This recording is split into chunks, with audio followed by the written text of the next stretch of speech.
Okay, welcome once again to the Global Visions Forum of the year 2024. In this panel discussion, we will discuss the problems, solutions, and possibilities of our time.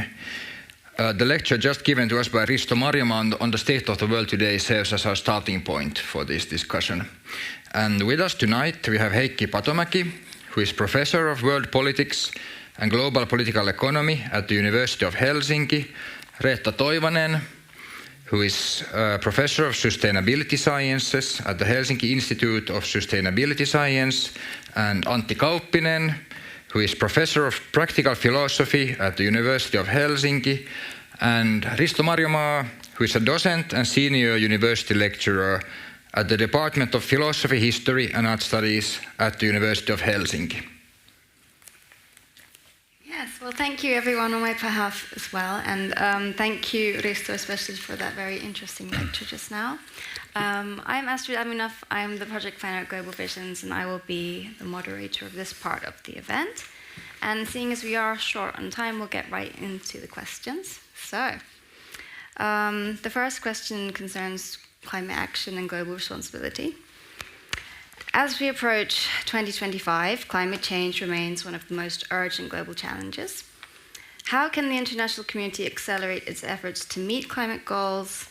And if the United States does withdraw from the Paris Agreement, can we rely on the rest of the world to take action? Will BRICS nations and China take a greater role? And I thought that Heikki could begin, and then you can all follow up with your comments. Thank you. Well, let me start by saying that the climate change has been accelerating. We have already exceeded in practice the 1.5 Celsius degree limit, and things are getting very rapidly much worse than most people anticipated. So that's the starting point. It seems very likely that the United States will withdraw from the agreement, and the question is what or who would come to replace the US and the Western world. The European Union, of course, could be, and it is itself thinking about being a leader in the green transition, but there are all kinds of internal limits to the possibilities for the European Union to take a more active role, or at least in practice to take things forward in this regard.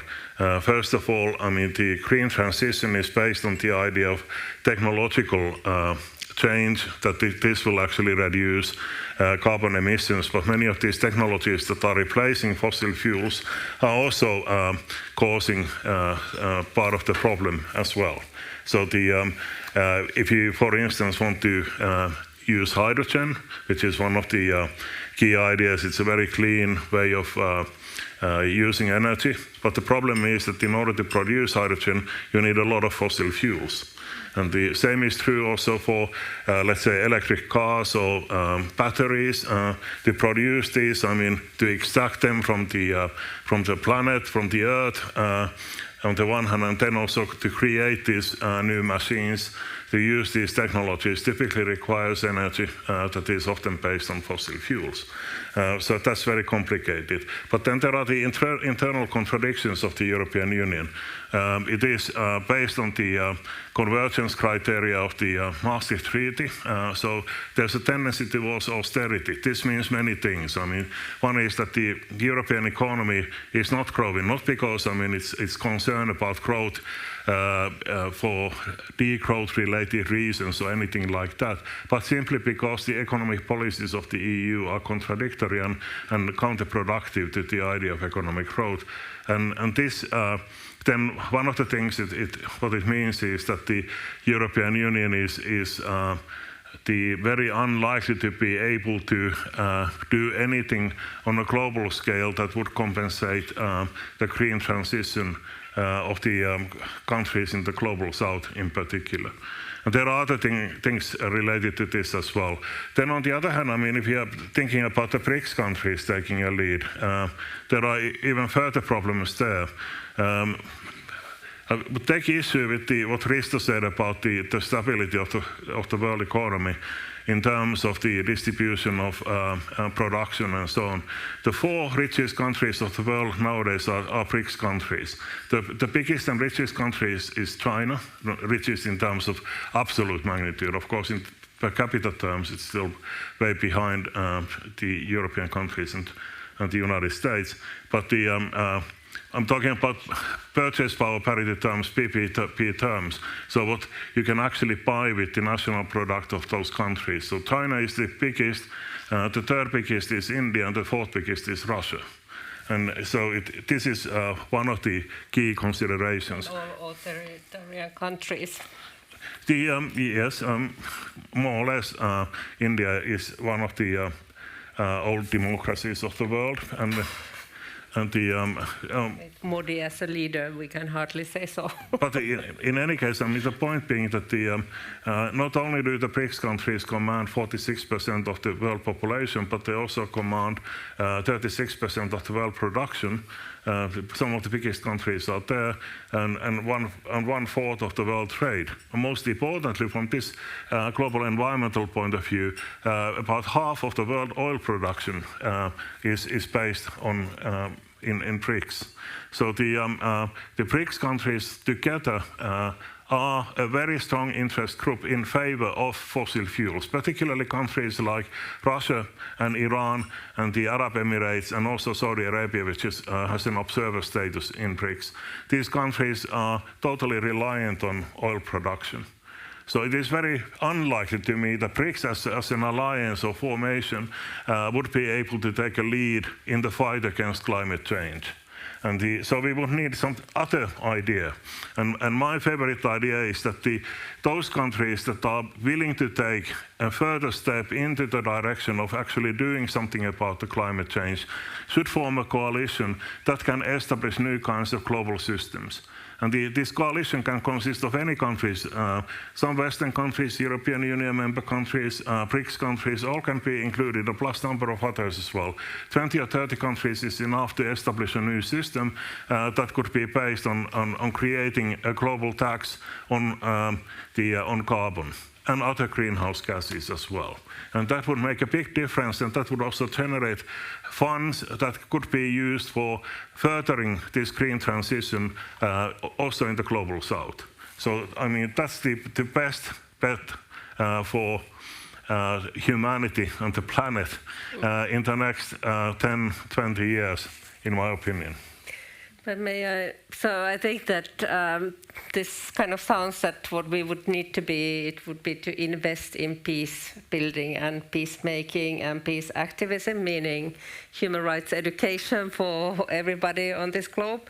Because if you look at the situation that, for example, this year, starting with Finland, that Finland has used over 2.5% of its domestic the DTP for militarization, so guns, and 0.4% for development support for the kind of lesser, economically lesser successful countries, areas.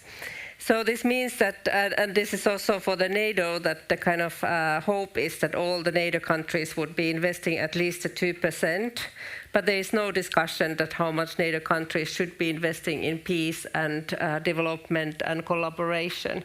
So basically we are in a situation where we are investing, as I think your presentation also showed, that we are investing in kind of militarization and guns. And knowing how wars are actually one of the big reasons for climate catastrophes, the carbon dioxides that are in place through the wars. If you look what's happening in Ukraine today, shows it very clearly. So, in addition to having a coalition on countries that share a similar interest, I think that one big problem is lack of peace. As a philosopher, I think I have a bit of a different perspective on this issue, perhaps many of the other issues too. It's strange. for me, it's strange to talk about the actual world. I'm more used to thinking about alternative possibilities and the world as it should be, not how it actually is. But I think that it might be of some use to think about this sort of more maybe structural issues that are not contingent on say, what kind of political system there is in a particular country. And maybe others can draw connections then to the real world from that. So I think maybe one starting point for that kind of thinking is the kind of fossil fuel dependency of our society more generally, not just in terms of energy. I just last week I heard this very interesting talk by two of our graduate students, Otto Snellman and Sakari Säänejoki, who were discussing how easy it is for us to deceive ourselves into thinking that, well, if we just produce energy like solar energy or wind energy or whatever, and switch to electric cars, then we've done what we need to do. But that ignores just how deep in our culture the fossil fuel products actually are, because our agriculture is based on fertilizers that are made from fossil fuels. Half the people on the planet couldn't be here if we didn't make use of that. The clothes that we wear, the plastics, and all of those are also coming from that. That's really hard to replace. So it looks like replacing this fossil fuel system requires major change in our societies and lifestyles that go far beyond electric cars and whatever, kind of in line with what Heikki was saying. So I think that this kind of generates a kind of fundamental problem, at least two kinds of more kind of structural problems. And the first is this sort of collective action problem, which is that when countries are in some sense in competition with each other, if one country chooses to reduce their dependence on fossil fuels, lower their quality of life as in the current system, they'll be kind of left behind by comparison to others. Even if everybody would be better off if we all cooperated to reduce our dependence on fossil fuels, the first country who takes the step may end up being the loser.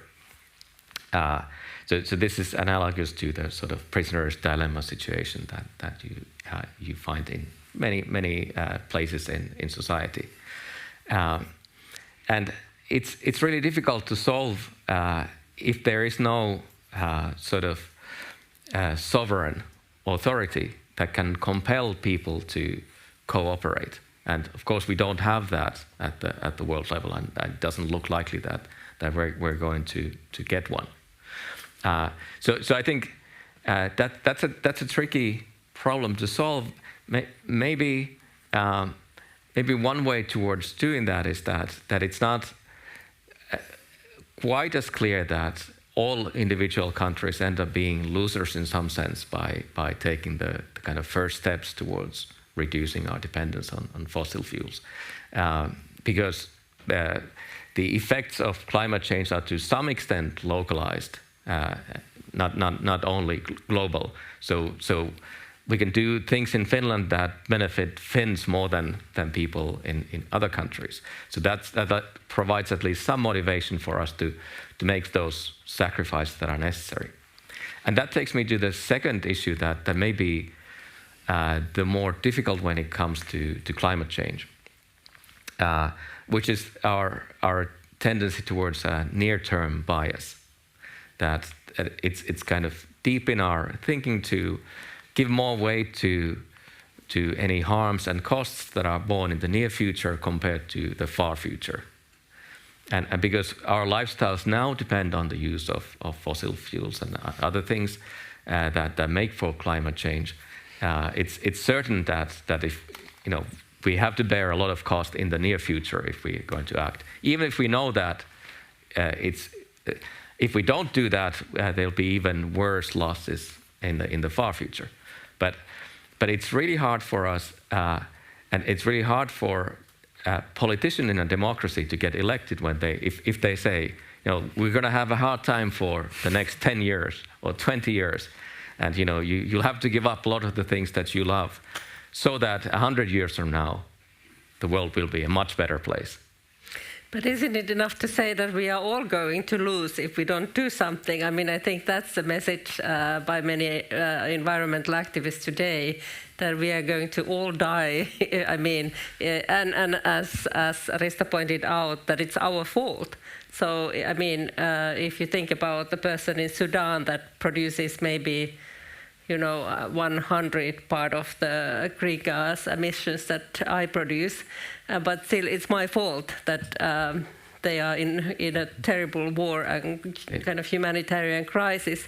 So, I mean, to make this connection between her there and me here, I think that would be the task of your philosophers to do. Perhaps. I think it's kind of, insofar as we're rational, that would work. I just worry that we're not particularly rational in this particular respect. So that's a really big challenge to overcome, to kind of get people to pay attention to the far future. Another reason, I mean, and it's not completely irrational either, because there's always more uncertainty when it comes to the future. So we can be certain that we have to pay a cost now if we transition away, but we can't be certain that it will benefit us in the future. It could be, and there's always room for this sort of wishful thinking that if we don't do anything, then within the next 30 years somebody will come up with a technological fix, and we'd never had to make a sacrifice after all. This is not a very hopeful thought. I'm just saying that I think there are these sort of structural problems that arise from our sort of human condition that make for these problems that don't depend on the current alignment of states, for example. Although, of course, in practice that's very important. And I like the idea of there being a kind of vanguard of some states that maybe don't have to suffer as much, and might benefit more from this sort of transition. They might lead the way, and maybe others would follow. But yeah. Well, I mean, the prisoner dilemma is also something that can be solved by means of collective action and institution building. So you can actually take steps towards building something like elements of world statehood, even though we don't have a global leviathan of any sort. And the first step is that you don't simply think about the outside world as an environment, but you understand that the others are in a similar kind of a situation, that it's a game in some sense, that there's certain reflexivity involved. But the next step is to create some solidarity, that you have some kind of a vision, a story that actually unites and is a basis of collective action. Of course, there's another level of prisoner's dilemma type of situation as well, but if you can overcome this by means of creating binding ties through institutions and collective organization, I mean, the next step is then to create a global collective organization. And my proposal is to do this by means of, or through some kind of a coalition of the willing. And because that's the most likely possibility that there's some kind of a conjuncture in which certain governments and backed by certain collective movements that are willing to actually do something along those lines, and then creating all kinds of mechanisms that encourage other states to join in later on. But you, Risto, mentioned COP29, which is a kind of, it's the 29th time that the countries are trying to find a solution. But even two people say that, it was not very successful, still the countries agreed to the 100 billion climate investment. So don't you think that would be, the COP could be the place to find these alliances? Definitely not. I mean, that's exactly the problem, that the traditional international diplomatic way of doing things is by putting all the states their representatives in one place, and we have a huge conference, 190 states being represented. And then in effect, all at least the more important states have a veto power over the decision, which means that it is impossible to reach any kind of an ambitious consensus, whatever. But if you can find a coalition of the willing, 20 or 30 states that start an ambitious system and then invite and encourage other states to join. I mean, that's the way forward, really, because, I mean, not even democracy ever works by means of consensus. I mean, there are always differences of opinion, conflicts of ideas and interest and so on and so forth. And the point is that we need to find a mechanism that is somehow analogical to democracy at home, if you like. Okay. I'm going to interrupt because I think now is a good time to actually move into this next question, because it will have the exact same themes of international cooperation. So the next question concerns global peace and security. And as Risto's lecture very well illustrated, the world is currently focused on two conflicts, the war in Ukraine and the situation in the Middle East, while of course conflicts in Africa continue as well, such as the horrific situation in Sudan. I'm going to add a little bit to this question. So what do you think we should expect in 2025? And I also want you to consider this question, is this also a failure of leadership, that we actually are in this situation? And like, that's something that I want to add to that, because would there have been a way of diplomacy to get us out of this situation? Do you believe that in the future we can actually avoid situations like this again? So there's something to consider in your answers. Maybe Heikki might have more to say on this. And I'm going to let you decide who would like to start. Who would like to start? Risto, you can start again if you like. Okay, shortly.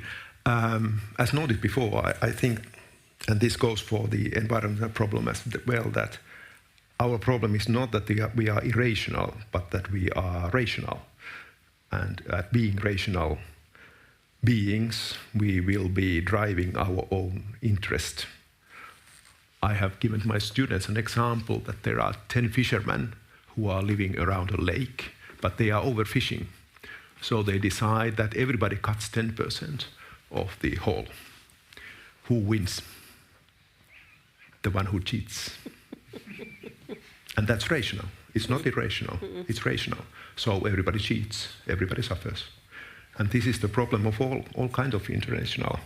So I'm not certain if we would need more leadership. I fear that leadership is the problem, because when you have strong leadership, it tends to be people like Vladimir Putin who are pressing their own interest strongly.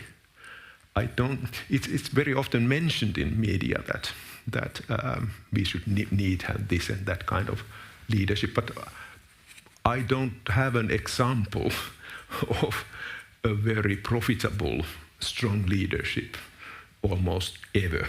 It's always the opposite. We should have more compromise, more discussion, less leadership if we want to solve our problems. Well, I'm not entirely sure that that's a good way of thinking about rationality. That you define it in terms of self-interest, or if you use sociological terms, I mean, Zweckrationalität of Max Weber means instrumental means and rationality, or we can also use the term homo economicus, I mean, the rational market player maximizing a particular utility function or something along those lines. That's not necessarily rational, because very often it means that the outcome is counterproductive. It's also not rational from the point of view of the best arguments in a particular situation. If you are thinking about the problem of war or environmental problems, it very often makes sense to think about things from the point of view of the others as well. I mean, a rational argument is something that is generalizable. I mean, this is a moral perspective on rationality. And the attempt to create arguments that are generalizable is, in my view, at the heart of rationality, rather than self-interest, which is very narrow view on what rationality means. It's a particular form of rationality. There are different forms of rationality, obviously. But the point was that if only one would cheat, it would work. So that part of it is rational. And the problem is that all the 10 fishermen think the same. Well, I mean, that's not necessarily true, because, I mean, most of the laws are violated by, or most of the agreements are violated by sometimes. I mean, what matters is whether the majority actually plays by the rules, and whether in that case 9 out of 10 fishermen are actually reducing the intake by 10% or more. I mean, that can. If the one who is cheating is still only remaining at the previous level, I mean, then there will be a major reduction in the amount of fishing, and that can be sufficient. But actually, I was talking about irrational. That it's not irrational to cheat in this kind of situation. But I quite agree. Can I? Since we're talking about rationality, I have to jump in a little bit. So,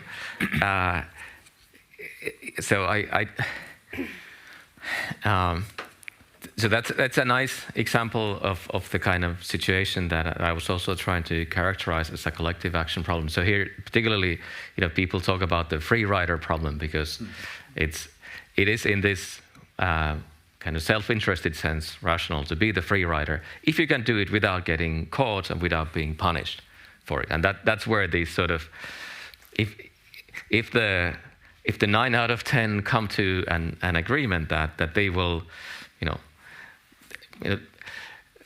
they will beat up the person, or they will not trade with the person who overfished if they get caught, and so on. That changes the game.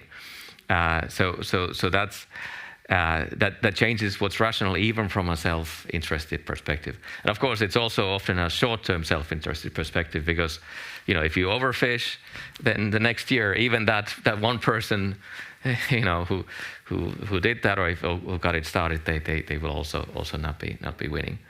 But I actually, now that I'm talking, I might say something about this. So this question concerned these wars that we have going on at the moment, and one thing that I was thinking about during the very insightful opening lecture was the role of narratives in generating these situations, and the motivation for war, which is, after all, it is very costly for all parties, even the parties that are winning. Yes. Clearly, Russians are suffering in many ways, even though they seem to be on top at the moment, and the Israelis too are suffering. It's not they were doing much better before this war. So why do they still support it? I think the stories are quite different. In Russia, you have this kind of state-controlled media environment that has, for a very long time, for 20 years at least, or even more, it's been building up to this sort of story of Russia as being the victim in some sense. That goes back to, like, the Soviet Union, I think, was clearly a continuation of Russian imperialism. Like Russians were in charge, even though it was nominally an equal, union of Soviet states, and I think that kind of there's still a sense in Russia that they've somehow earned it, that somehow the Crimea and the Donbass area, which are the ones that Putin is claiming, like they belong to Russia. Like it's the story that he was telling at the beginning of the war, and it's not completely unfounded either. You can kind of see why it resonates. I mean, I think it's not a justification for the war or anything like that, but we have to kind of understand it from the Russian perspective, how they see the thing, to understand the hold that this war still has on them. That they're being the victims. The Ukrainians kind of cheated them when the Soviet Union broke up and stole these areas. Now they have to get them back. With Israel, I think the anti-Semitism story is quite dangerous in this instance. That's not to say that there isn't anti-Semitism in the world. Of course there is, but there's a particular version of that Netanyahu and his government have been pushing in this context, which is that Israel is being attacked by these kind of almost like neo-Nazi extremists in Hamas because they are Jewish, because of who they are, not because of what they do. And if you conceptualize it in these terms, of course it becomes an existential conflict that unless Israel completely eradicates Hamas, then Hamas will do that to Israel. That what they want to do is, end Jewishness or Jewish presence in the Middle East or something like that. And that, so when you view it from that perspective, from that narrative, there's no possibility of compromise. If you see the other party as wanting to destroy you as a whole, it's because of who you are and not because of what you do. But in reality, it's much more credible story that it's because of what Israel has done in the West Bank and in Gaza for the last 50 years, 70 years, since the founding of Israel, really. We don't need to go into what exactly has happened, but what we can say, I think, with great confidence is that if the Israelis were Christians, or if they were Hindus, if they were atheists, and they did exactly the same things that they have actually done, they would be hated just as much by the Palestinians as they are when they are Jewish. So anti-Semitism is a very bad explanation of why the Palestinians act as they do. And the hope in that is that if that's realized, then there is a possibility of compromise.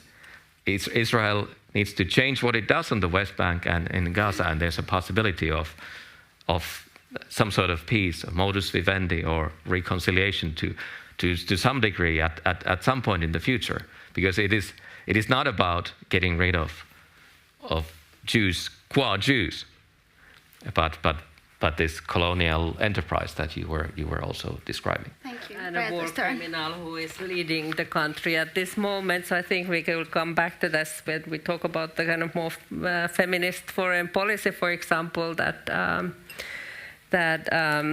how can you defend the position of feminist foreign policy when you at the same time, like in Germany, sign up to the kind of idea that you are not allowed to criticize the state of or the government of Israel, that kind of criticizing the government of Israel would be anti-Semitic, which has been Germany's position until now, and I'm quite curious to see what they will do now when Netanyahu is facing the charges in ICC.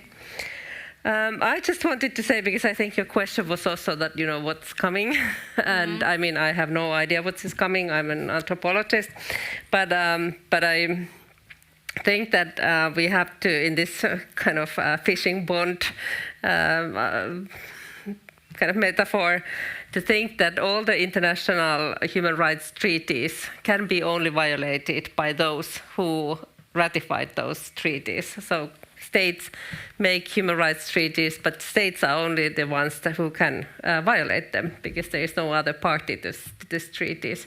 So what we need are watchdogs, which means we need very strong civil society.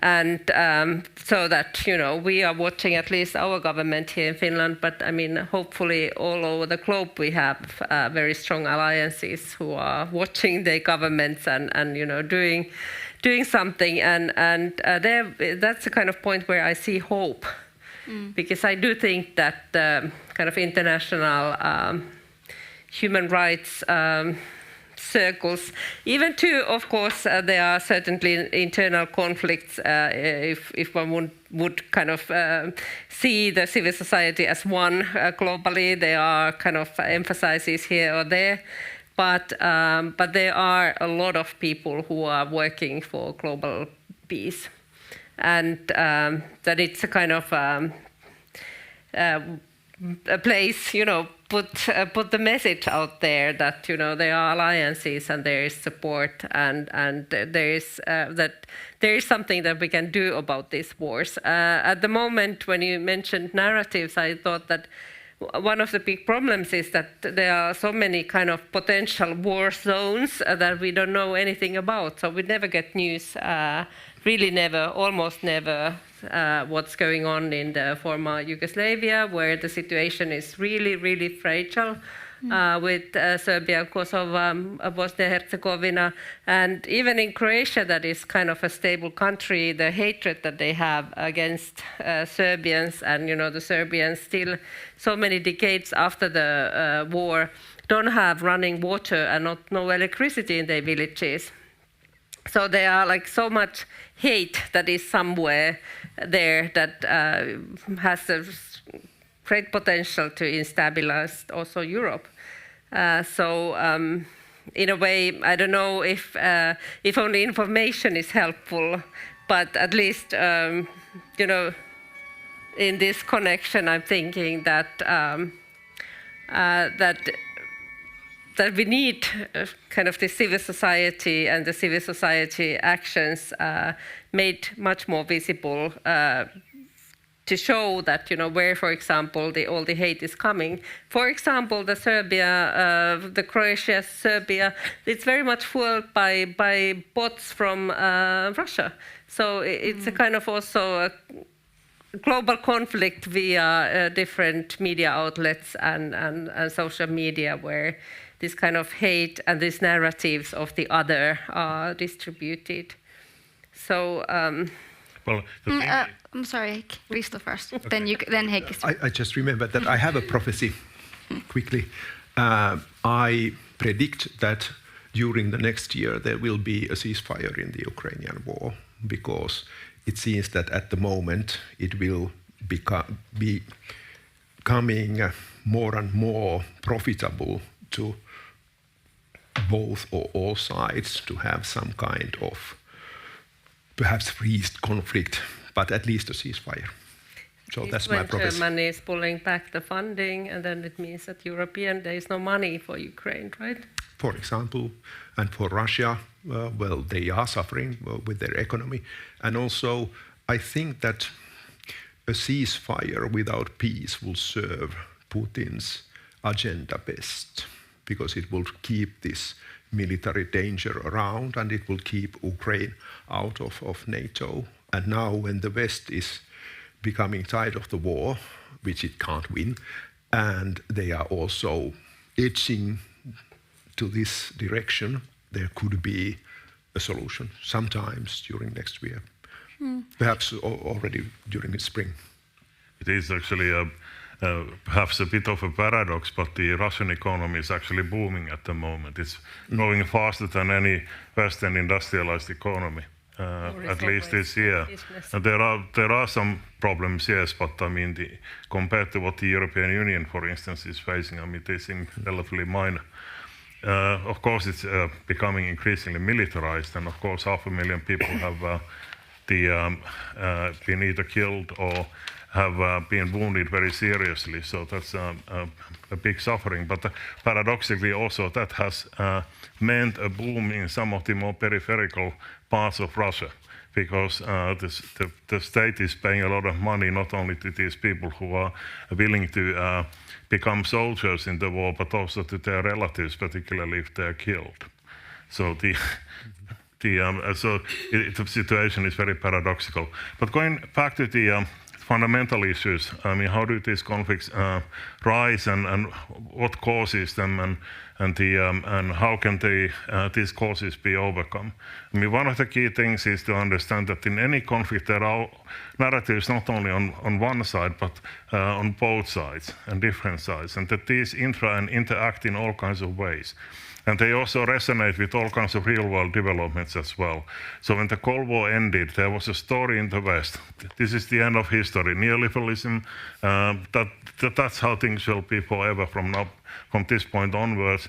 There will be a liberal or neoliberal world order, and this will be led by the United States, that is above international law and can, because it's a good hegemon, it can also serve the interest of the whole world community by leading it and by, if needed, also intervening in the affairs of other countries by peaceful or by military means, whatever it takes to generate this order. This had all kinds of counterproductive consequences, unintended consequences in many places, not least in Russia. I mean, the 1990s was a total chaos in Russia. The shock therapy that was applied to Russia meant that the industrial production declined by 90%.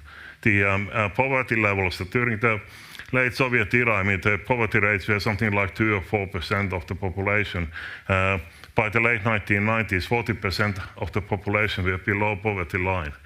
And there was a lot of chaos. I mean, the way politics works, I mean, the oligarchs, how they became really, really rich, and they also waged war against other oligarchs as well. So the murder rates was one of the worst in the world in the late 1990s in Russia.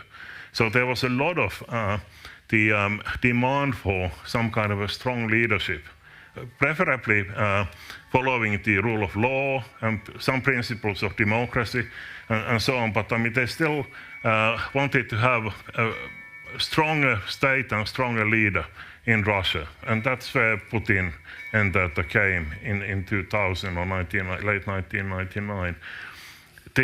But the interactions didn't stop there. I mean, Putin was a follower of Yeltsin in the beginning. I mean, he was also exploring whether Russia could play some kind of a role in this neoliberal world order or not. And he tried all kinds of possibilities. But very soon, I mean, the Russians concluded that a number of interventions by the West, including in Yugoslavia in 1999, and then Iraqi war in 2003, Afghanistan 2002 already, and then the color revolutions in Georgia and Ukraine in particular, alerted the Russians that, you know, this is really a danger to Russia as well, that they're going to intervene in what's going to happen in Russia. They're going to change the Russian government if needed, I mean, even to the detriment of the Russian political economy and so on. And gradually in the 2000s, I mean, the story started to change. The main narrative started to change in Russia towards the idea that there's something distinct about Russian nationality, that this is different from the Western way of organizing things. And they started to develop also alternative ideas about how to organize the world as a whole. I mean, world politics, what kinds of principles should prevail. And part of the idea was the notion of multipolarity, that instead of there being one single hegemon, we need a world where there are different power centers, and that they balance against each other, and they also make international relations more democratic as well. And this was vehemently denied by the West and the US in particular, that claimed that the only way to preserve this order is by way of being a hegemon. And this generated and escalated a conflict between the West and Russia, and increasingly so.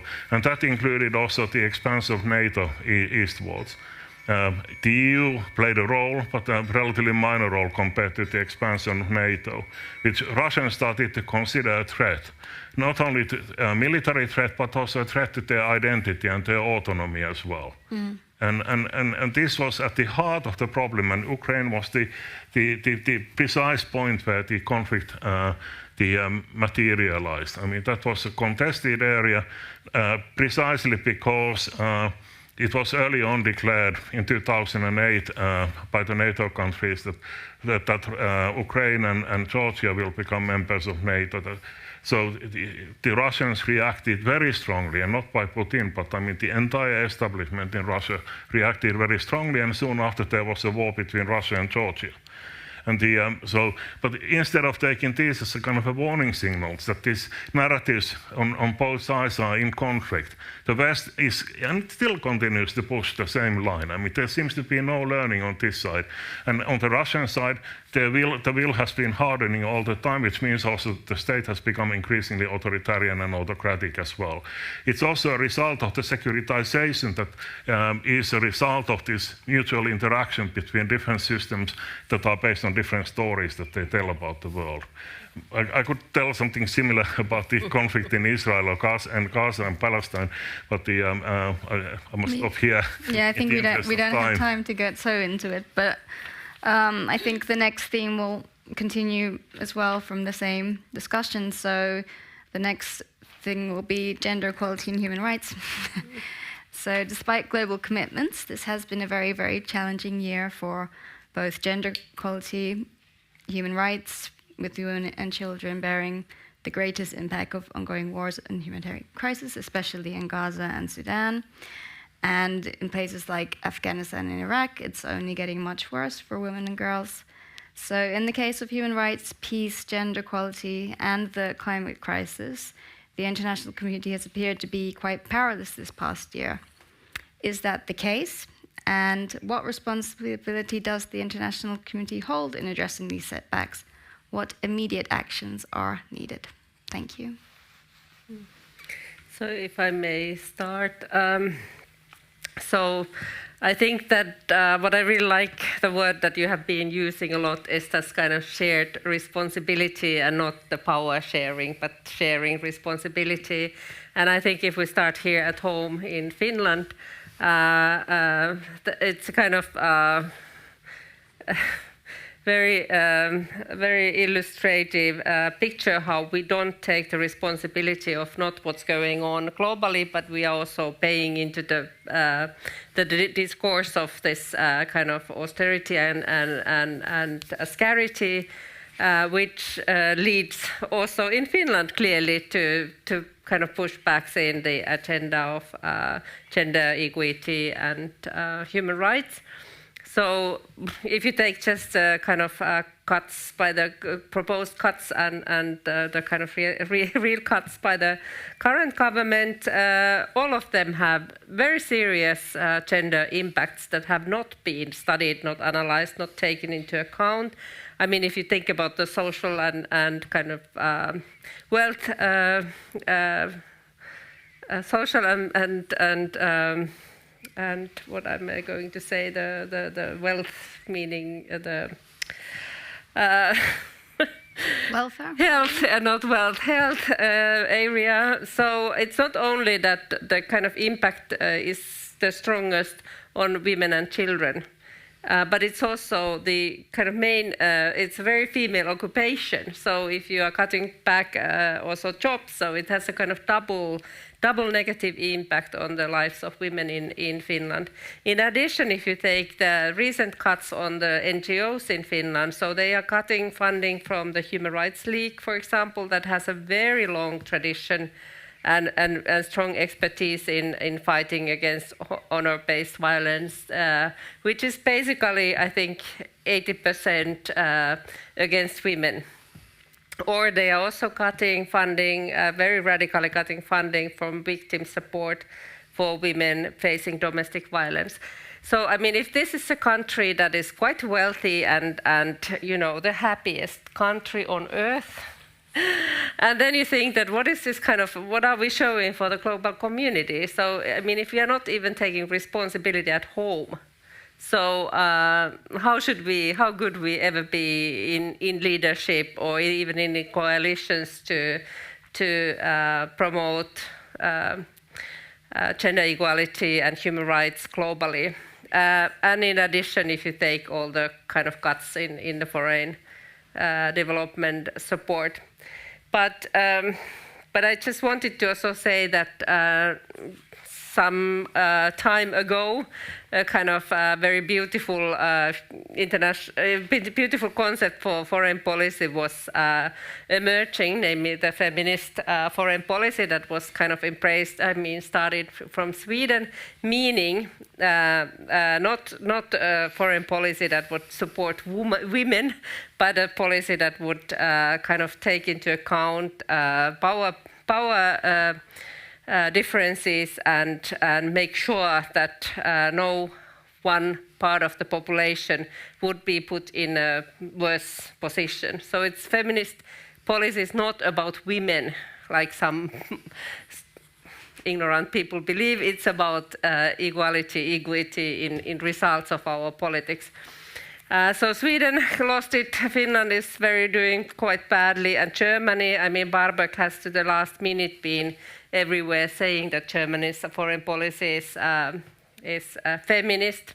I mean, for the first time in German history. At the same time, you know, they have been looking the killings of women and children in Gaza and trying to look away. So, I mean, I think we are in a big crisis when it comes to gender equality and human rights.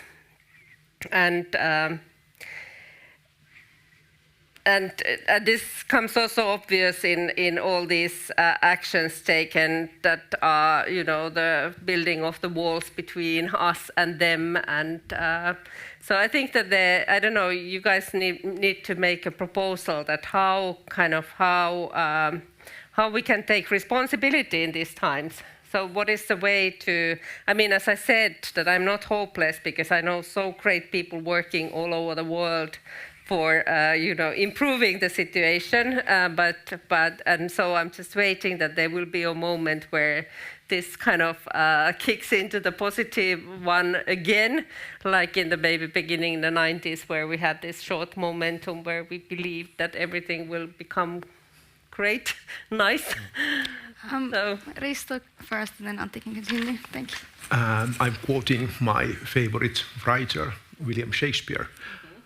Conscience is but a word devised at first by the weak to keep the strong in awe. I think militarism has much to do with both sides. That in militarist idea is that it's a strong male who defends society. Strong male, meaning that females are not of same quality in this respect, but also meaning that things like equality and human rights are actually standing in the way of this strong male. Strong male is enough in itself, like Richard III in the play. So we are now living in a time of, we are not in a war, but we are taking part, kind of outsider part in a war. And as a military historian, I have seen this in basically all the wars in history, that once war starts, it's the law and the women who suffer there. There has even been times, like just before the First World War, that militarism was rising on base of the idea that now the women are pressing for more rights, right to vote, and so we need a war to put them back in their place. And I think this is kind of double solution to both of human rights problems and partial, of course, but part of the problem. Okay, Antti. Yes. So I was thinking about the kind of maybe this goes back to this promising golden era of the 90s and maybe the early 2000s. I think we have been as a kind of collective humanity have been kind of surprisingly successful at building institutions like the International Criminal Court or the International Court of Justice, even the UN to some extent, and many of its sub-organizations that I think actually function quite well. Like they actually have come up with kind of well-reasoned, impartial verdicts on various issues. Like the International Court of Justice, for example, has required Israel to stop treating the civilian population of Gaza as it does. So that's one kind of cause for optimism that we've been successful in this respect. The problem is that states that in their constitutions, in their election campaigns, in their official slogans are committed to these values that these institutions represent, are in practice ignoring what those institutions say, what they require. And Germany is a really bad culprit in this respect, because it is, at least in the case of Israel, it's making a clear exception to the general rules, and it is by doing so it's undermining this achievement of this great system that we've managed to build up, because it looks completely hypocritical to say Putin is horrible, he bombed this building and 20 people died, 20 civilians died in Ukraine, and then you say nothing when 2,000 civilians die in Gaza. I think that's a really great disappointment that even European countries, led in particular by Germany, have committed to these international organizations and then not lived up to those commitments. And I think that in at least the medium term, that's a really bad thing, because then states who are not so keen on these in the first place, they can say, well, the Europeans didn't live up to these rules either, so why should we do that? Well, I would like to actually say something about this institution building on a global scale and how recent and modern it is actually. Cosmopolitan ideas emerged in the ancient world, but they were only very abstract moral ideas for living well in a particular context and nothing more. They didn't have any political counterpart. It was only during the Enlightenment era in Europe when people started to assume some things about time and temporality, that time is somehow progressive, that we can think about the future in a longer run. And at the same time, after the scientific revolutions of the 16th and 17th centuries, it had become clear to people that we are living on a single planet, and this planet is orbiting the sun, and that it's a limited sphere, and we are living on the surface of that. So this gradually paved the way for what could be called a world-making project, that the world as a whole can be somehow made. I mean, we can create organizations that cover the entire planet. And for the first time, this emerged in the 1790s and early 19th century. There was a revolutionary in France in 1793, he developed this idea of a world state. Another German philosopher called Karl Krause, a couple of decades later, developed a similar idea. But even then, it was not something that was practically realizable. It was still impossible to travel faster than the speed of horses and sail ships across the world. And it was only in the 19th century that due to the development of, after the mechanical revolution, development of transportation and communication infrastructures, that it became really possible to think in terms of time and space on a global scale as a practical project. And it was at this point when there was a truly planetary economy for the first time in the history of humanity, that people started to coordinate time and space across the planet. I mean, the first international organizations, the International Postal Union, Telegraph Union, and the Meridian Conference in Washington, D.C. in the 1880s, where they decided upon the latitudes and longitudes and time zones and all the rest of it. I mean, that was about coordination of time and space on a global scale. And it was only very soon after that people started to talk about international organizations. That was also the time of the first peace conferences as well. And then came the First World War and the establishment of the League of Nations and the International Labour Organization in 1920 and 1921, respectively. And so this was the beginning of a new era, entirely new era, where we can actually organize things politically and institutionally on a global scale. And we are only living still in the beginning of that era. And all these things that we are seeing are only like, the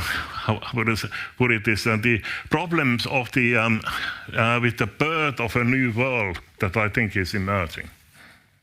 So we are still in the beginning, not in the end. Indeed, yes. I mean, this is only the beginning of world history, really, proper.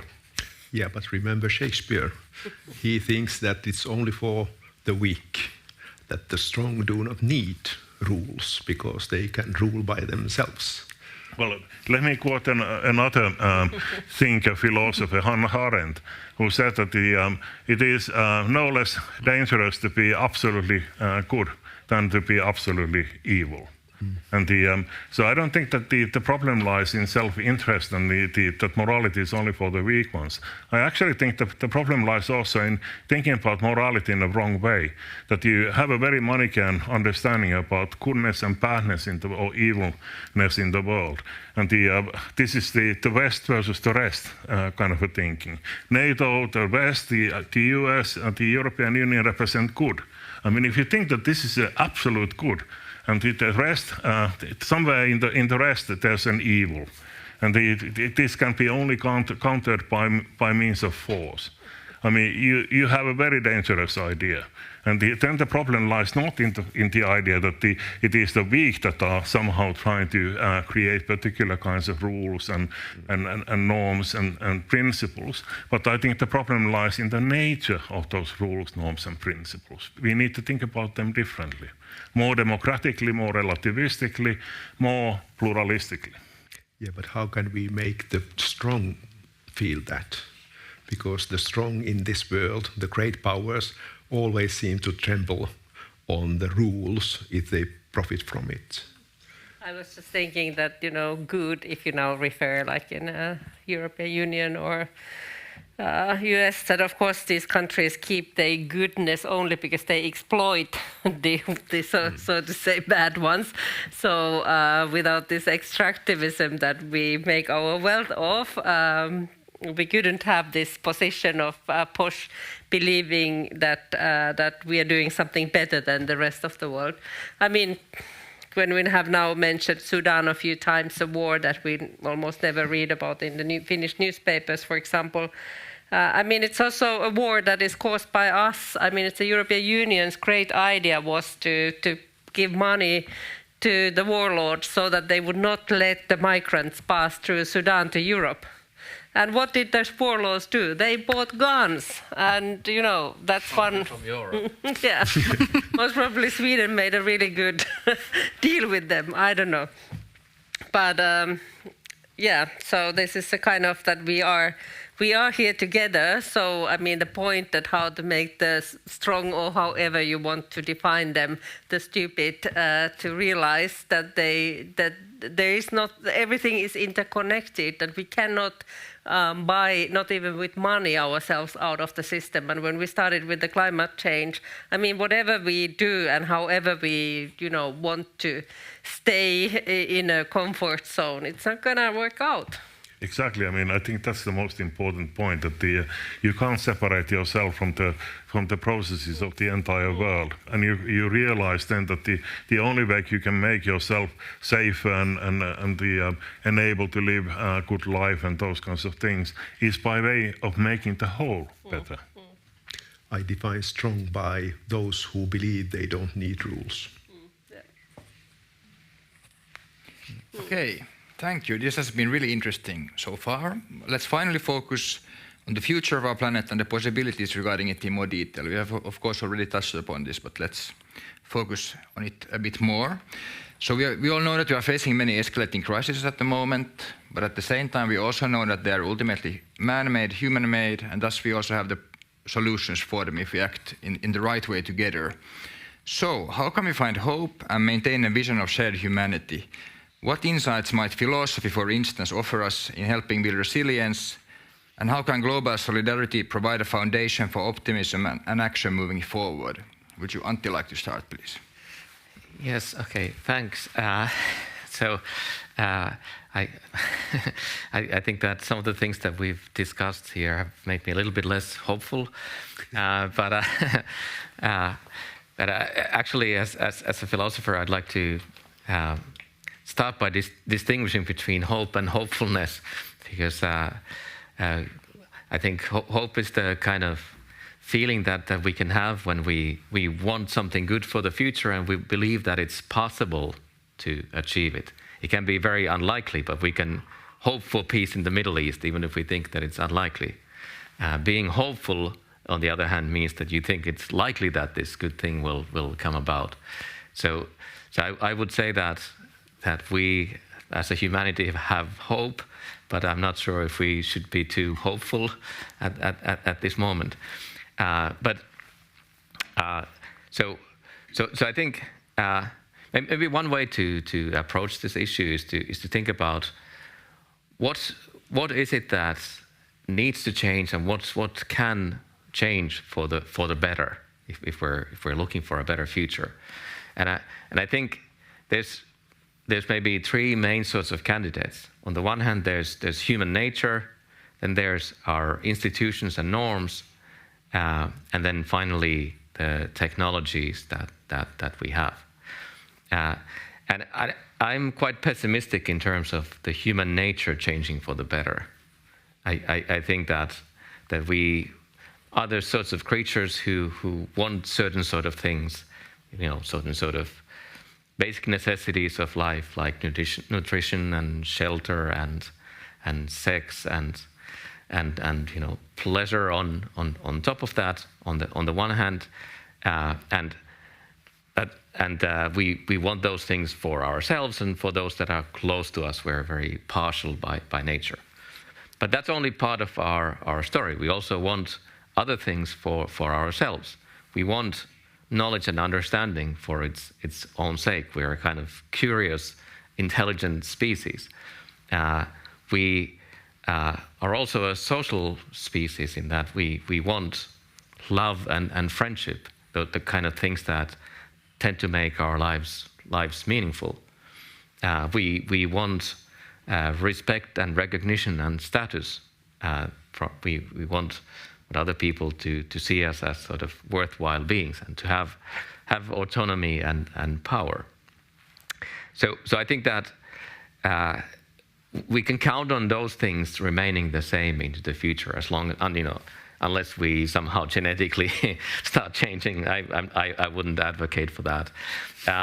I think that's a highly risky project to undertake. There are people who want to do that. That's why I mentioned it even as an aside. But the thing is that first of all, our social norms and institutions can exploit these different sort of needs and desires that we have. Sometimes they can be based on our sort of partiality, our desire for the good of ourselves and those who are like us, those who are our family, our friends, our fellow nationals, and whatever. That's one way, and we have seen that is a winning strategy in many places. But I think that in politics and elsewhere, when we're trying to reshape our institutions and norms, we can appeal to our other kinds of motivations as well. Our desire to be recognized, even desire to be recognized as good, which is something that even the strong may have. Our desire for understanding, our empathy, that is also part of our constitution, that we are moved by the suffering of other people. And we can be brought to feel empathy even for people who are in conflict with us, if it's brought to us vividly enough by individual cases, that individual stories. Again, going back to this idea. So I think that on this sort of foundation of human nature, we can build different sorts of institutions and different sorts of norms, and the process that Heikki was describing is kind of, which, as he rightly said, is making use of those motivations. So that's, I think, one sort of foundation for hope, as I see it. The other thing, it's a bit. I have a bit more ambivalent feeling about it, but there is obviously technological development. And it has fundamentally changed our world for the good in some ways. I can tell you that now that last week our dishwasher had to be taken away, our oven broke, I can really appreciate the modern conveniences even after 1 week of living without them. Clearly, there's many ways in which technology has improved our lives. And of course, it has led to this extraction of natural resources to an excessive amount that is is threatening the future of the planet. And I'm not at all sure that there is going to be a technological fix to the problems that technology has caused. But it's at least an open possibility. I don't also want to be too pessimistic about our ability to innovate. There are real technological innovations that can also play their part in addition to this sort of institutional progress. Risto, with you. I think we need more compromise. Not that much only principles, but also compromises. In a war, both sides want to win, and that means nobody wants peace, because peace would mean compromise. You have to win, you can't lose, and both sides will try desperately to win. We would need to compromise more with other people to understand the point of view of other people in order to move forward. If we are only building an international system that suits us and our needs and our worldview, the others won't agree. They won't agree with us in the end. And we are not achieving anything. We can only achieve anything if we can reach over and compromise and hopefully gradually then bring them to see our side. But just making rules doesn't seem to help much, because it only makes others to turn. Like a few days ago, there was this in media discussion on that we should eat less meat, which makes sense from every point of view, health, environment. Actually, we would still be eating more meat than we did in 1970, so it wouldn't even be that. But people don't like to be told that they have to do that. It was not a compromise. It was counterproductive, even when it makes sense. Heikki, please, you raised your hand. Yes, earlier I was talking about the birth pains of the new world that might be emerging. I'm actually quite confident about the long-term future of humanity. I think this really is only the beginning of history in that sense. I don't think that we are looking into the past of humanity. I mean, what is called world history is these ridiculous men riding their horses with their swords and doing all kinds of silly things. I mean, that's not world history, and world history is only about to start, or has started. The problem, though, is that in the shorter run, and I'm talking about the next few decades or this century, we might actually face a major collapse or disaster of some sort, or actually even a combination of disasters, including a global military catastrophe. That is, we are getting closer to it. And the real problem lies in overcoming this tendency towards a collapse or catastrophe, and to take us to the next stage of world history without that kind of terrible, the intermediate phase, if you like.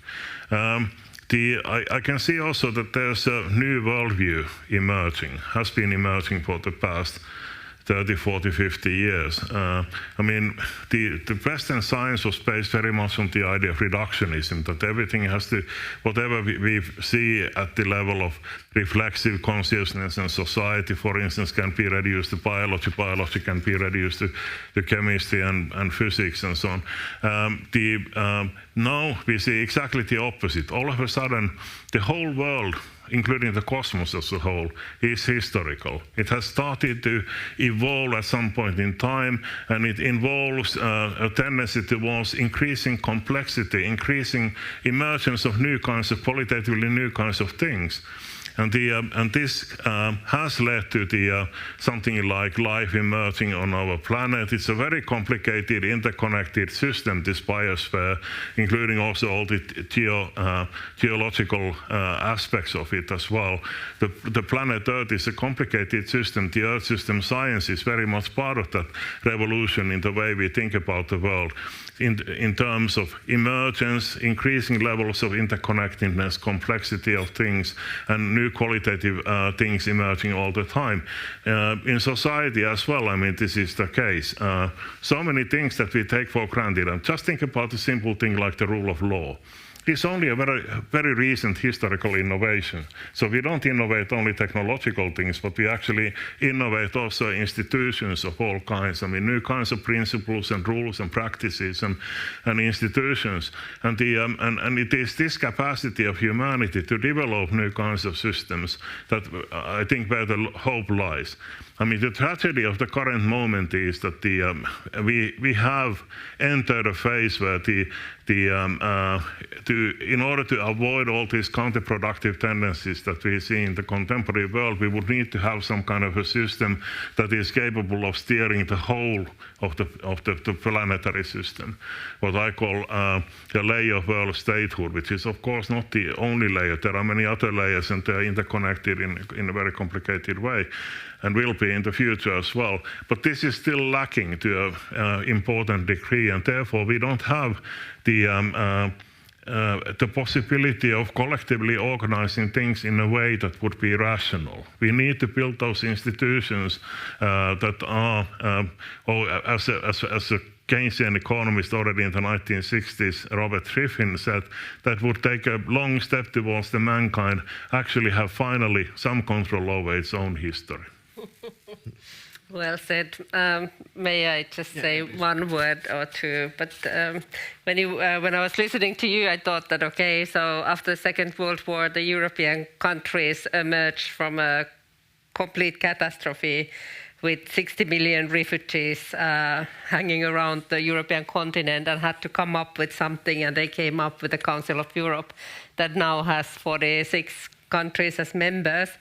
And I mean, I don't want to kind of idealize the development of that institution, but obviously in all areas of kind of human and even environmental well-being, it has managed to pass resolutions and treaties and kind of guidance for the European countries, knowing, of course, that certain histories had to be suppressed in order to find the kind of joint way. So kind of in that manner, I'm thinking about the United Nations. You know, is there any hope for that such kind of institution to really give more space for the countries that are have a lot of population but may not be economically so viable, give kind of a more geographical distribution of powers and come to be that what United Nations was supposed to be from the very beginning, namely the kind of everybody has the same dignity and everybody has the same amount of power to be responsibility to be shared at that. So somebody should come up with a kind of revolution inside of the United Nations structures, and maybe Council of Europe could at least some part be used as a kind of model. I don't know. But not from the beginning. It started up as the winning side of the Second World War. I said that I kind of skip a part of the history of that organization, and also skip part of its today's construction. Yes, so we have already touched upon this next question, but let's revisit it in more detail. So what are the most important courses of action that need to be taken for us now in order to build a better world in the future? Who wants to start? I said already, actually. I think that this is a serious discussion that is carried out here and there, but not really. I mean, for example, that why do we have a Security Council with the most dangerous countries on board and threatening actually the kind of global future, instead of having the possibility to have, for example, a structure that there would be let's say every 4 years, a change of the whole composition of that council. Well, I have a long list of things. I already mentioned the global greenhouse gas tax, which I think is a very important idea. Global taxes also more generally, I mean, it's a revolutionary idea in the sense that so far taxes have been always associated with separate sovereign states. It's very much part of the definition of the state sovereignty that they have the right to tax. Even the European Union doesn't have the right to tax. So if we establish global taxes, I mean, that will be an icebreaker in international law towards something that could be called cosmopolitan law. So that's one thing, but there are many others as well. If we go into the heart of the matter, I mean, apart from these conflicting narratives and all the political economic consequences and other consequences of implementing certain kinds of policies on other countries, I mean, the Bretton Woods institutions, I mean, the IMF played a role in Russia in the 1990s as well, and all the other things that have been happening. I mean, there's also a major problem in international trade and monetary relations that concern the surpluses and deficits. And there's a tendency in the current system, and this was also the case during the gold standard as well, that the countries in deficit, I mean, they have all the burden of to adjust in order to rebalance the situation. I mean, they need to adjust, which has been detrimental to the development of so many countries in the world. Not only that, but when we have an imbalance in the world economy, like between China and the United States at the moment, I mean, the current system is very liable to trade wars.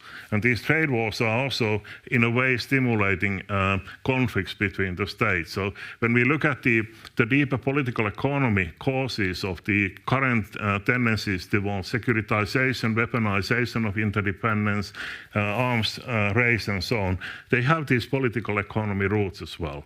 And there has been, for a long while, there has been a solution to that problem as well. It's called International Clearing Union. It was first proposed already in the 1890s, and it was discussed quite vividly in the 1920s and 30s.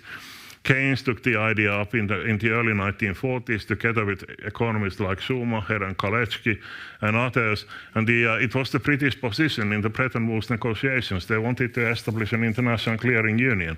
It was not realized, and that was very detrimental to the further development of the world economy. There have been a number of further developments in this regard. I mean, a number of economists and political economists have been proposing solutions to that, and also the Brandt Commission in 1980, and that they combined that with a number of other reform proposals as well, including environmental ones and ones that are related to the to demilitarization of the planet, but many others as well. Paul Davidson, one of the leading post-Keynesian economists, proposed something to develop this idea further in the 90s. Joe Stiglitz has developed it, Greenwald, another version of it. And I've been working during the past 3-4 years, I mean, running an Academy of Finland project on the International Clearing Union idea. And we are currently running a Delphi project of studying possible ways of actually realizing the ICU in the 2030s and 2040s.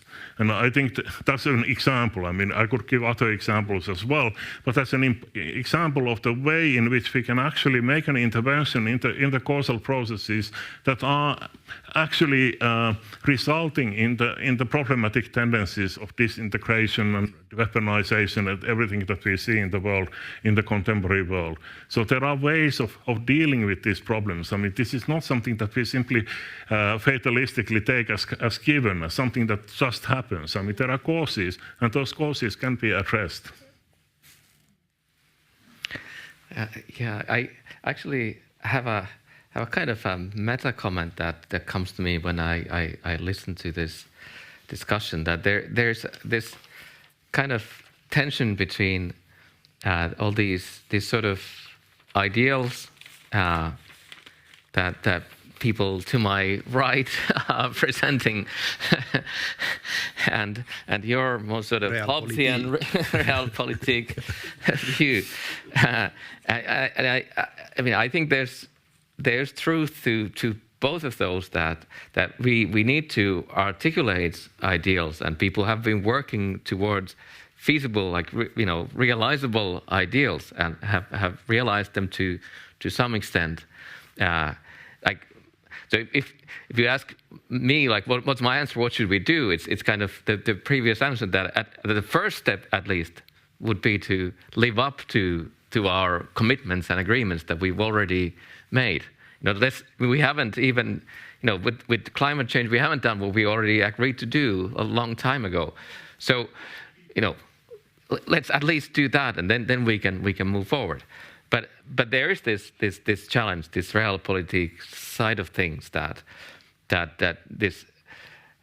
we need others to cooperate, and it's not in everybody's interest to cooperate, and states tend to do things that are in their interest. And in democratic states in particular, the governments who go against the interests of that country, the short-term interests of that country, tend to be voted out.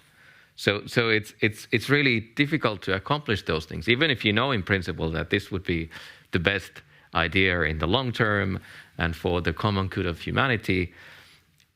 If even Finland can't elect a government that would, give a reasonable amount of money to development aid and, make progress with global taxation, I can't imagine our government being in favor of that if somebody else were to propose that.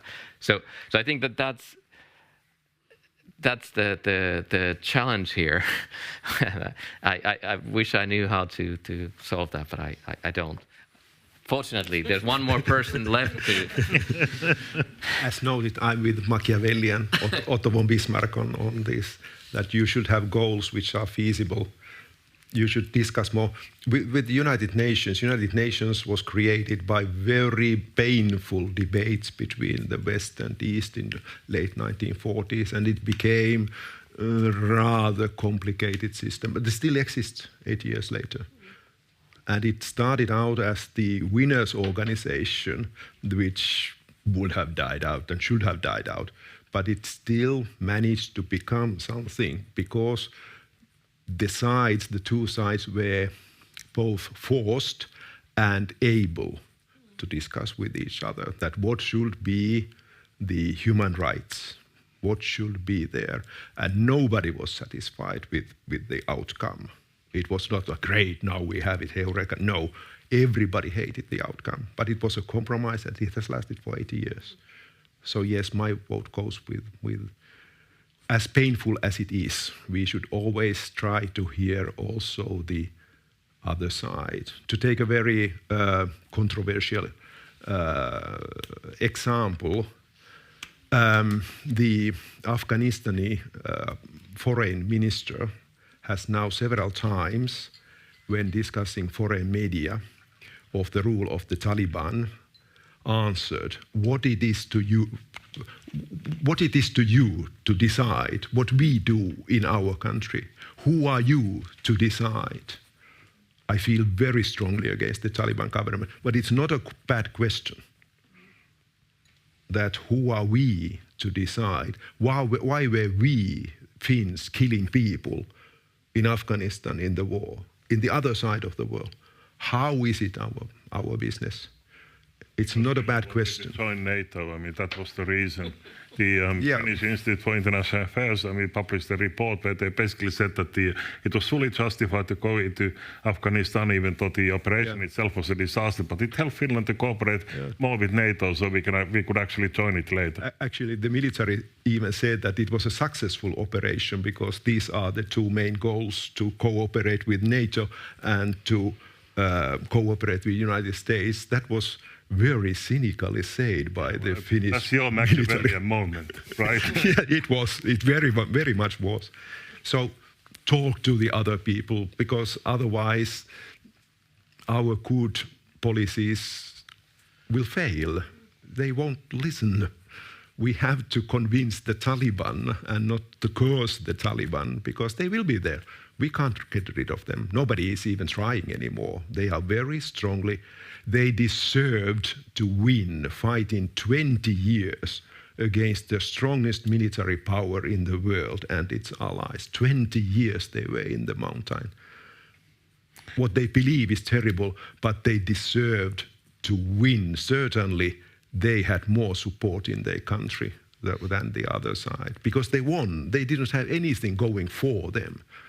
It had to be that their vision somehow, for some reason, was more acceptable to most people. And now we should try some ways to change this vision, not simply curse them, because they will be there. We can't do anything by simply closing them out.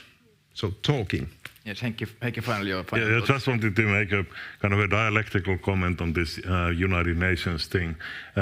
By way of saying something about H.G. Wells that decided already in 1902 to be in favor of world state. He was advocating that for the next 44 years of his life, and he was very strong in that. He was arguing in favor of world parliament already at the end of the First World War. So instead of simple League of Nations, I mean, there should be a democratic organization elected globally and those kinds of things. So in the 1940s, he was very much involved also in debates about the human rights, etc. And then when the United Nations was established, he was so disappointed. He thought that this is the ultimate disaster. And his final essay that he published in 1946 before he died was called "The Mind at the End of Its Tether." And by that he meant that this is the end of humanity. I mean, this is such a disaster that, facing the Second World War, I mean, all these great upheavals, the 1930s Great Depression, and humanity can't do better than the United Nations. And I tend to be a little bit in agreement with H.G. Wells. The United Nations was a pretty bad organization. However, in the context of some of the current conflicts, I still think that it's the best available thing that we have in the short run. Okay, thank you everyone so much for your perspectives and really important points. We actually have some time left for a few audience questions now. So who would like to start?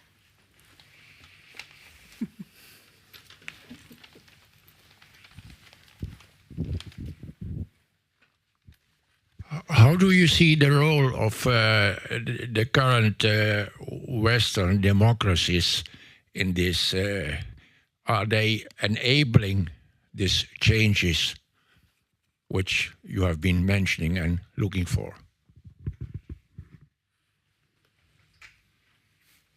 But the changes like these big global changes, new institutions on a global scale, what do you mean in particular? Well, your proposal of this kind of free cooperation between states thinking the same, I think that's very well possible without doing any democracy changes. But if you want to go for changes in the economy, you would require democratic decisions, and the majority of the people, they are simply ruling the democracy through short-term visions on their own situation. Yeah, well, I think that the problem at the moment is that the most citizens of these democracies, if you like, they think that the only alternatives are either to stick to the liberal world order, as it has been during the past 30 years or so. Even the social democratic parties, the socialist parties across the world, they more or less modernized themselves in terms of neoliberalism. So there was no alternative. So neoliberal globalization, or something that protects the citizens from all the evils that they have encountered. I mean, the fragility of the employment relationship, I mean, increasing inequalities in societies, the rust belts of many of these deindustrializing countries, the backward regions, and so on. I mean, so the people are very fragile, they feel vulnerable to many things, and they only see two alternatives. I mean, either the neoliberal world order, including globalization, etc., or then alternatively closing the border, protecting society by means of the national state. And if these are the alternatives, they increasingly start to be in favor of national state. However, I mean, the whole problem from the point of view of democratic left, I would say, lies in opening up the space of possibilities in terms of reorganizing these wider wholes within which they are located. It requires some kind of an understanding of your place and position in the wider scheme of things. So you need to see one's own fate in terms of being interwoven with these wider processes that go everywhere. And the question is whether this kind of a learning process can only occur after some kind of a catastrophe that I see is looming in the air, or whether we can actually learn to create alternative organizations also in the current world order. Many people are trying. I mean, there are all kinds of new things that are emerging. There's a global civil society advocating all kinds of radical reforms. We see hardly anything about them in the media, but they are there. And there are new movements like DiEM25 in Europe and others as well, that the first truly transnational political party. And those kinds of things are happening, but whether that's enough to avoid the disaster, that's the real question. One thing is that it would be an interesting alternative history to live in if the Democratic Party in the US had nominated Bernie Sanders against Donald Trump in 2016, because Sanders was certainly, in American terms, far to the left, and perhaps would have challenged this, would have been another alternative to the standard liberal order. And I think that there's a lot of these election results where kind of radical nationalists have won. I think we easily misinterpret them as people's desire for nationalism, for closing borders and whatever. I think that at least in some of those cases, there's just real hunger for more fundamental change than the sort of center-left politicians can promise. And it hasn't really been tried in these major kind of elections where you would have a radical alternative on the left side, and that would promise real change to people's lives. Whether it might be that people would actually prefer that type of change to the change that someone like Trump might represent. So I'm curious to see if that maybe that option will be given to people at some point. It's been close. Like in the UK, for example, Corbyn's Labour did really well in 2017, I think, elections that nobody expected at the time, and it was going much more to the left than the current Labour government, which is it's not going to change anything. But that's, I just wanted to put that out there, that I think that if we look at Western democracies, there definitely is, people who do seem to want more fundamental change, and it might be that they would, if they were really given the option, they might go for the left alternative rather than the far right that we've seen. Couldn't agree more. But just one more point. There was a study published in International Studies Quarterly recently, and it was a big survey across the world in different kinds of countries. And the question was, would you prefer a democratic world state to the current situation if the task of the world state was to address global problems, including global warming? And the majority of the population in every country except one, we are in favor of a democratic world state. I mean, that gives you some kind of an idea that there's a change that is also looming in the air. The only country where there was no majority behind this was the United States of America. And even there, 45% of the people were in favor. I was hoping it would be some other country. I was certain it would be. Okay. Any more questions? Yeah, my question is, are you not concerned, especially in the short term, Putin has been revising this nuclear doctrine of Russia? I know that Risto's prophecy was that there'll be a ceasefire. Does that settle that concern? But then again, there is Heike's impending doom coming. So does that come from that? Impending doom. It's. I have always thought that being a historian and taking a long view of history is actually somehow soothing. We have always been in crisis, and we have always overcome it. There hasn't been any difference in our historical past. there's always wars coming or pestilence. There's always economic crashing or whatever. Nothing holds. It holds for a while, and then everything that happens in the world will create its counterbalance and end into a crisis, and then again. But we have survived so far, so I'm optimistic. Although it could be that Albert Einstein was right saying that he doesn't know with what weapons the Third World War will be fought, but the fourth will be with sticks. But I still think that I'm optimistic. We survived the Cold War, the Second World War, the First World War. We have survived very many things. In the end, we are very resilient species of animal. Well, human beings, but the Sumerians or whoever, Yeah. lots of nations did not survive. Yes, so. it's true. Yeah, and even the Cold War was pretty dangerous as It a game. In my estimate, the likelihood of nuclear war during the Cold War era was about 30% or more. So it was like playing Russian roulette twice and surviving.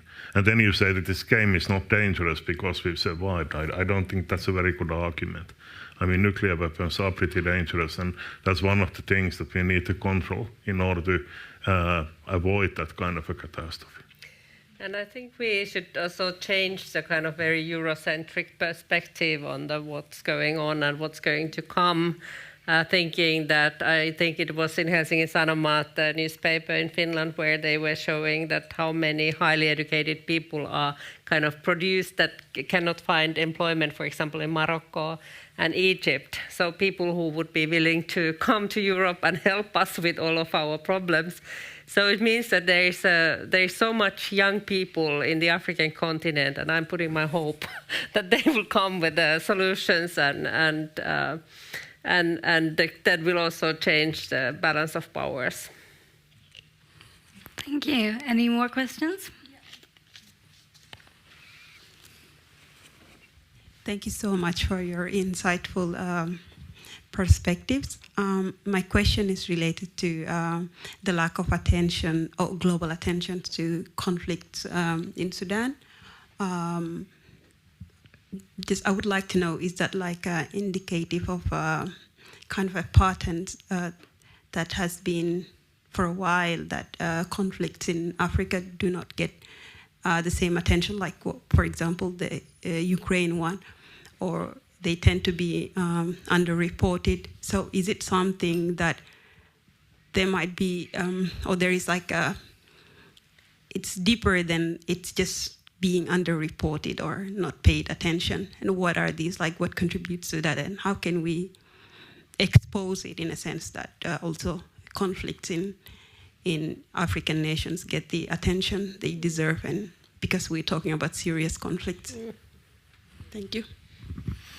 I'm not an expert, but I would say that that of course studies have shown that wars that are closer get more attention, whereas then of course certain wars and certain genocides, like in former Yugoslavia, we also got kind of partial news depending on also kind of religious and ethnic sentiments among Europeans.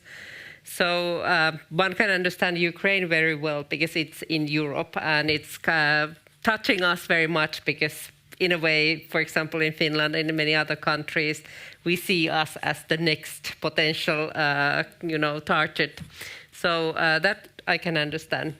I can think that there is enough studies to show that. But I think that many of the African conflicts are too painful because we are, as I said many times, that it's our fault. So we have, there is the kind of extractivism that makes our wealth in Europe, makes our Green Deal, our kind of climate friendly cars. I mean, we are depending on the minings and the kind of minerals from the African continent. So in many of the kind of conflicts and even wars, for example, European Union is in a way a party.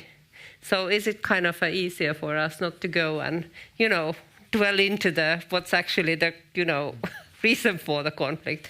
So it could be, of course, that we also many of the big journalist outlets don't anymore have money so much as they used to have. So I was recently in Hamburg, and I heard that that's a kind of the city of the German media outlets.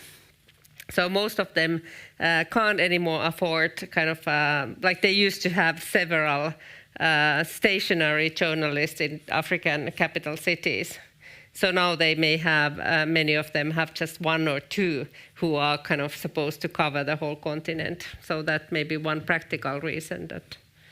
I suspect that one thing that also plays a role is our understanding and teaching of history in schools, because we tell this, if you take a book of world history, it tends to have a certain narrative to it that forefronts the role of Europe in it. We make voyages of discovery to various places, and at that point, those cultures enter into the story, and Africa, much of Africa. Apart from North Africa, really isn't much in the story at all. So I think that we lack the context for those conflicts. We don't know where this fits in. Why these people are fighting? Who should we be rooting for? That's the kind of way in Europe. We have the good guys and the bad guys. We have at least some idea of how they got there and what is at stake in these conflicts. Whereas if I read about the conflict in Sudan, there's a few outlets, like the Economist is surprisingly good in covering the global South, for example. I'm encountering a lot those tensions and reasons for the first time. And I think that it's a lot harder to sell those kind of stories to people. Like, people in general don't want to first get a half-hour history lesson and then here's the news of the day. What's happening now. The first female president. Yeah, for example.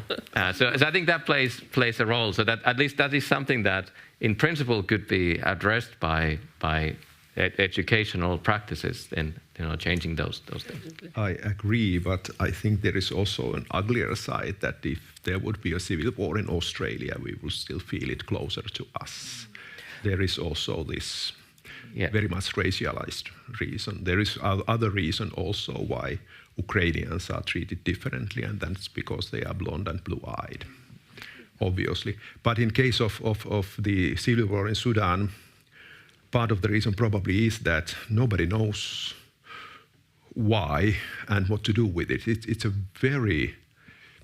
I think that the basic... I have written an article on Sudan once, its history. It has never seen peace during its existence of 60 years of independence, almost 70 years of independence now. There's always been at least some part of it civil war. And I personally think that the problem is, as with many other sub-Saharan African countries, that this image and idea of a nation state doesn't fit. It will not ever be a nation state unless by mass genocide of a very large proportion of its population, because there is no majority. There is no majority Sudanese.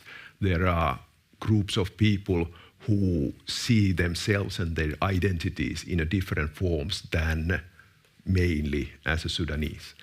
And this means that I don't see how a nation state form of democracy could hold in a country like that. I fear that especially sub-Saharan African countries will have to come up with their own model of political system at some point, something else. They can't copy European system. I don't think they should copy, because what we have done, we have actually killed by genocide the minorities or absorbed them, and by thus creating nation states. there are only a very few African states, Botswana, Rwanda, Burundi, in which you have an ethnicity over 50% even. Almost all the other countries, you don't have people who wouldn't feel that the state is not us, it's them, it's outside. And thus, I don't know what solution there should be in I don't know which side should win. I don't think it would matter at all if one side or the other in this current war would win. There would be another war soon. It wouldn't solve anything. But it's desperate. But this is something which I've often been saying, that it's not us. They shouldn't be looking at us and what we have been doing. It's a different world. They have to find their own solutions. They have to do something else, not to copy our world, because it's more possible. It doesn't fit. There has to be a solution. Give them guns so that yes. they can kill each other. That we just do. Okay. Well, once again, I would like to thank all of our guests for taking the time to be here tonight. Thank you for speaking so openly on all of these issues, which also is not a given in these times. Thank you to all the audience for coming and asking such timely questions. This discussion has been recorded and will be available on our website, so follow our social media for updates on that. And we would like to wish everyone a happy and peaceful holiday season. So thank you very much. Thank you. Thank you. Yeah.